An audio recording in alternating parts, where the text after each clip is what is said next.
Anyways, hello there.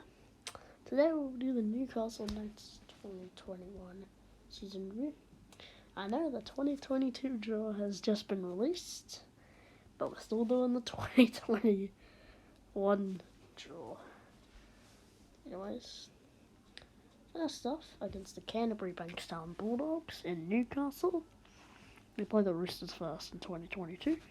Anyways,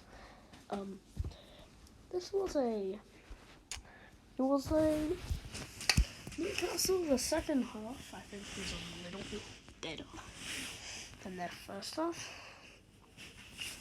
It opened up in the second half. It was 18-10 at half time to the Knights. I mean, they were good. Good opener to the season. Sorry about that. Anyways, the Knights and the Warriors on the Central Coast. This was a wet game. The Knights could have lost this game, in my opinion. Who knows? Maybe they did. I'm joking. Obviously, as you can see that they won 20-16. Next up against the West Tigers. Was a one-sided match in the West Tigers favour, in my opinion. The first half was, I think, Tigers were good, and Knights, they just fell under weight of possession to the Tigers and made so many errors, which cost them the game. Round 4 in Newcastle against the Dragons was a not a bad performance by the Knights, in my opinion. But I think the Dragons just got the better of them. They were good in the first 50-odd minutes. 13-6 they were leading.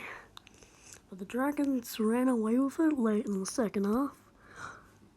22-13. Round 5 on the Gold Coast. They hadn't won on the Gold Coast since 2008. And that continues for now, as Titans win 42-16. Next up, in McDonald Jones Stadium, they ended a 3-game losing streak and won 26-22. This was a great game against the Sharks in general. The Knights were leading the whole game, but the Sharks, they were leading 22-20. Blake Green got a kick away, goes backwards. I think it was Brody Jones or someone got it, passed it. Then, Kalen Ponga wins the Knights the game in a thriller. Round 7 and Zach Rowan against the eventual premiers. Wasn't a bad performance by the Knights, in my opinion. They did lose by 18, but they had a great try from Stafford Toa, set up by the man, Kalen Ponga. Now, this I can definitely say was a horrible performance against the Sydney Roosters. They lost 38-4. 38-4. This was a horrible performance. The Roosters didn't even have James Tedesco, and they got smashed.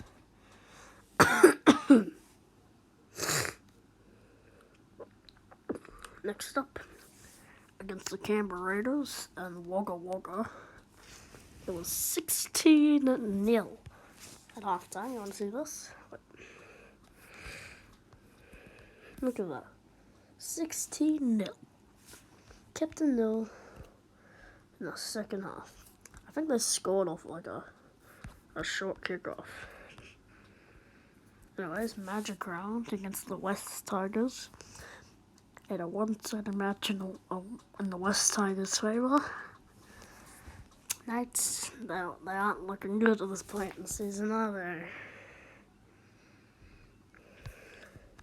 Round 11 in Townsville against the Cowboys. They lost 36-20. It wasn't that bad. It wasn't that bad of a performance, but then the Cowboys overwhelmed them late in the game. Next up, one of the better performances of the year. Upset Manly Warringah Seagulls. And they won 18-10. Next up in Newcastle against the Eagles, they got thumped 40-4 on Old Boys Day. So yeah, not much to say really. They got thumped.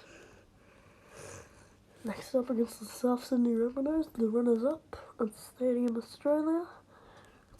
They didn't play bad the Knights, I think. I think they played well, if anything. So yeah. Round 5 against the 15 against the New Zealand Warriors was, as you can see that, a very low scoring contest. I'm gonna have a drink of Coke.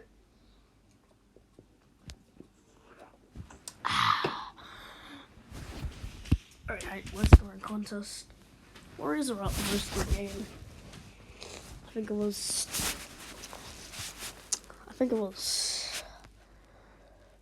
I'm sorry about this. Brody Jones. Oops. Next up in Newcastle against the Cowboys, they won 38-0. This was their biggest win of the season. They deserved it. Round 17, bye. Round 18, another really bad performance in my opinion. But they got thumped 48-4. Round 19 on the Sunshine Coast against the Roosters. I had a good start, up 8-0 very early. But the Roosters scored 28 unanswered points. Next up, a great win over the Raiders, much needed as well. 34-24. High scoring game. Was all the Knights there. Scoreline doesn't imply that. Next up against the Broncos. I think this was a more one-sided game in the Knights' favour, and the scoreline looks like it actually is.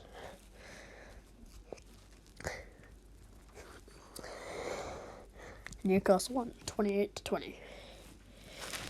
Next up in Modern Daily Stadium against the Cronulla Sutherland Sharks. I did that review 2 days ago.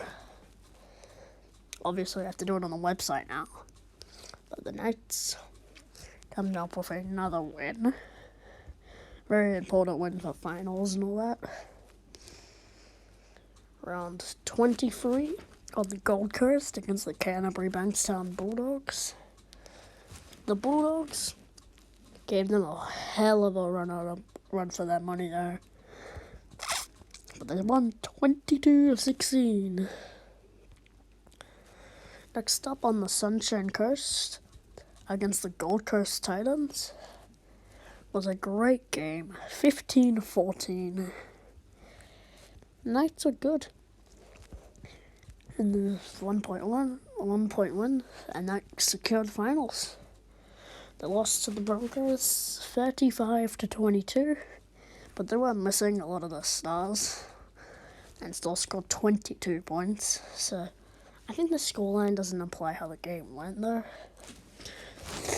The Broncos were up 34-10. They kind of faded Broncos, in my opinion. And the Broncos picked up the win against the Knights. Finally, for this review, this was, as the scoreline says, a pretty close game. A controversial penalty try there sealed it for the Eels, as the Eels won 28-20. Now for next year,